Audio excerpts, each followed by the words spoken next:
Donald Trump, America and me first. Washington, some people think that I am a real genius. Provocations, insults and mocking tweets in support. Donald Trump has written an absolutely extraordinary chapter in the history of the United States.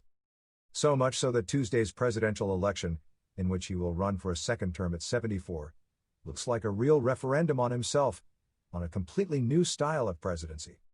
Both a symptom and a multiplier of America's fears and fractures, the showman president has always refused, once installed in the White House, to don the clothes of unifier, a departure from his predecessors. Even at the height of the COVID-19 pandemic, which has claimed more than 226,000 lives in the United States, and as America sought a stable and reassuring voice, it has stubbornly rejected any presidentialization, as never shows empathy. For 4 years, Americans have watched, enthusiastic, distraught or frightened, the unprecedented spectacle of a president who came to power with a bang, and imposing no constraints on himself. The authoritarian drift or economic collapse announced by some on November 8, 2016, the day of his thunderbolt election, has not taken place. Institutions, often battered, have demonstrated their robustness, and many indicators, leading employment figures, have long been in good shape before the devastating impact of the coronavirus. I have fun. But in a presidency saturated with scandals, which contrasts sharply with that of Barack Obama, the septuagenarian with the long red tie has damaged the office, attacked judges, elected officials, and fueled racial tensions. Beyond its borders, it has bullied the allies of the United States, displayed a disturbing fascination with authoritarian rulers, from Vladimir Putin to Kim Jong-un, and brutally slowed down mobilization on the weather. Player boastful, triumphant face of uninhibited populism, the one who, according to the murderous formula of the writer Philip Roth, uses a vocabulary of 77 words, has made his admirers and detractors lose the sense of proportion. The 45th president in history has also suffered the infamy of an impeachment arraignment in Congress that will remain as an indelible stain. The show is Trump, and it's sold out everywhere. I have fun doing it, and I will continue to have fun. The phrase, taken from an interview the real estate mogul gave Playboy magazine in 1990, may have been spoken yesterday, and apply himself to each of his days at the head of the world's leading power, bottomless Pinocchio. Endowed with a real talent as a tribune who has done wonders on the country stands, the billionaire with intriguing blonde hair has succeeded in the feat of positioning himself as the spokesperson for America of the forgotten and pitiful, in the contemptuous expression of her 2016 Democratic rival Hillary Clinton. Showing real political flair, it captured the anxieties of an America, mostly white, rather elderly, that felt scorned by the elites on the East Coast and Hollywood stars on the West Coast. This big consumer of hamburgers and Coke diet, who had carved out a solid place in American homes thanks to the reality TV show The Apprentice, relentlessly applied a simple rule: occupy space, to any price. Contempt for science, approximations, untruths, his statements forced the Washington Post's team of fact-checkers to create a new category, the bottomless Pinocchio, for erroneous or misleading claims repeated over 20 years ago. Time. From the famous West Wing of the White House, the former businessman has, on all occasions, driven the wedge between two Americas, the red, Republican, and the blue, Democrat. Far from appealing like Abraham Lincoln in 1861 to the share of light in each of us, he tirelessly played on fears. By shaking, from the announcement of his candidacy in 2015, the specter of illegal migrants, rapists, and posing, during the 2020 campaign, as the sole guarantor of law and order in the face of the threat of the radical left. In a country yet fond of moments, even fleeting, of national unity, he very rarely knew or wanted to find the tone to heal the wounds, even after a natural disaster or a bloody shooting. He used his brutal attacks on the media, labeled dishonest, corrupt, and enemies of the people, to set one part of the country further against another. Remarkably, the former owner of the Miss Universe pageant is the only president in history whose popularity has never reached the 50% mark during his tenure. Demolition Company. His opponents and supporters alike agree on one point: Donald Trump has, in fact, kept some of his campaign promises.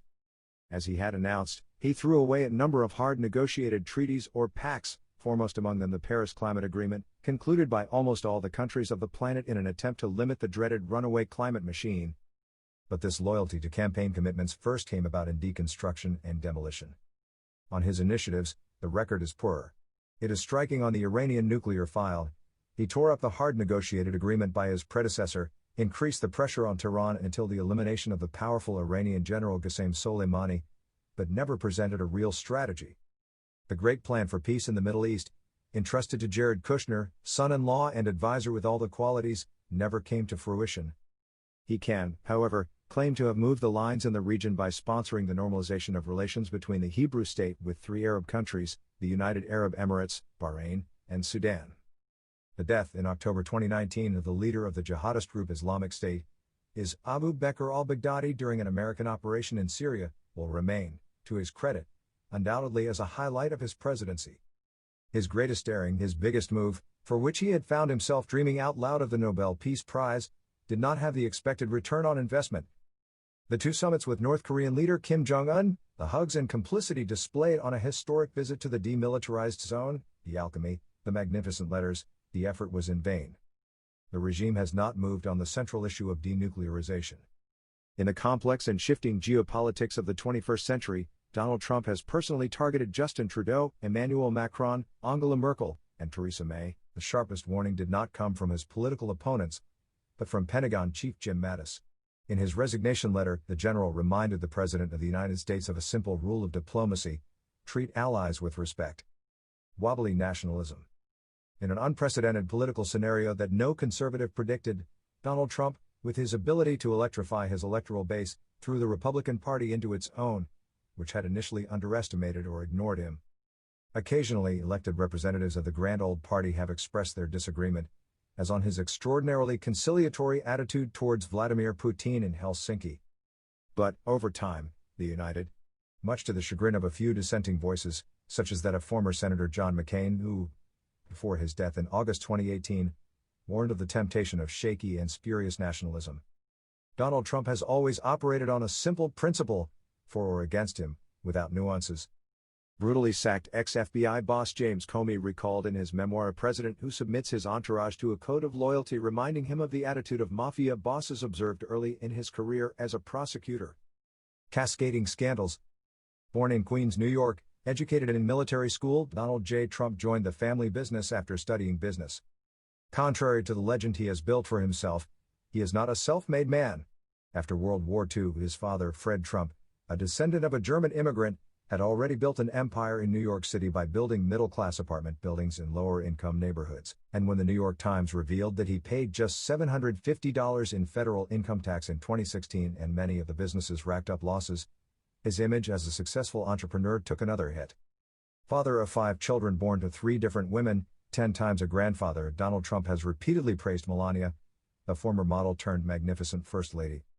But the revelations about his alleged extramarital affairs, particularly with porn star Stormy Daniels, and the accusations of sexual assault targeting him do not fit well with his praise of family values repeated word for word on every encounter with Christians. Evangelicals. By relying on a tight family circle, but also on an instinct always put forward, Donald Trump, whose fall has been announced 1,000 times, will have survived all the scandals. As if, by dint of accumulation, they no longer had a hold on him.